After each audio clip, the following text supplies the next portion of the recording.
guys. Okay, I'm going to show you how to do a 3-view with an isometric sketch for each of your parts on the cube project.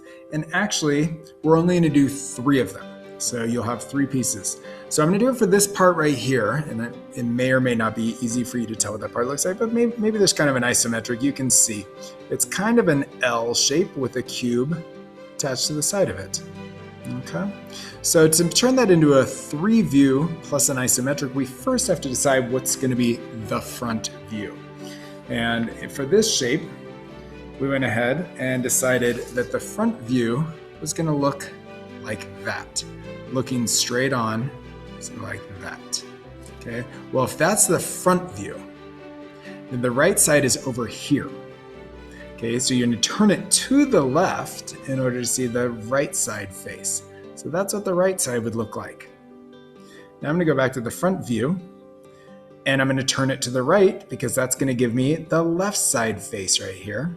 Although we're not going to draw that, so never mind. Pretend like I didn't say that. Let's go back to the front view, and we want to look at the top. In order to see the top, we need to turn it down so that we're looking directly at the top face.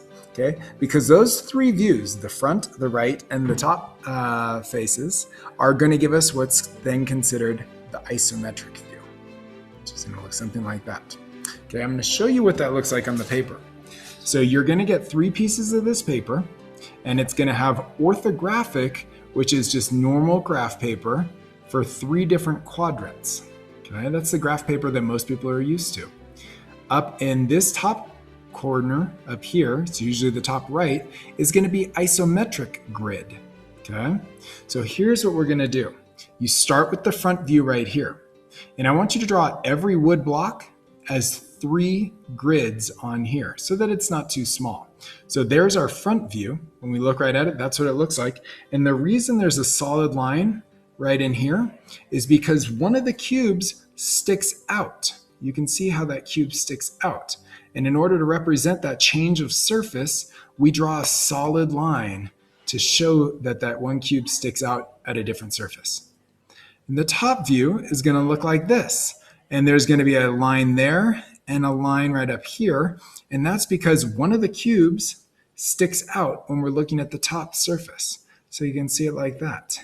Okay, and you can see that one cube that sticks higher than the rest of the surfaces. So we draw a solid line to show that change of surface. And the right side face is going to look like what we've got over here. And you're going to see that there's a dashed line on there. And the reason we have a dashed line is because the right side face, when we look at it, is going to look, let's see, can I get these all on there? It's going to look something like that. Okay, there's a change of surface that we can see, and there's a change of surface that we can't see. So the surface, we could see the change of surface right here. So that's a solid line because we're looking right at it. But hidden behind the object was also a change of surface right in that line right there. So, but we couldn't see it, it was hidden. So in order to draw a hidden line, we use dashes. And we put dashes right down along that line. You can probably see the dashes if I hold this up close enough. Okay, the dashes tell us there's a hidden line there. Then, using the front view, the right side view, and the top view, we draw the isometric. Okay, and again, like we did on the last sketch, we're going to use tonal shading.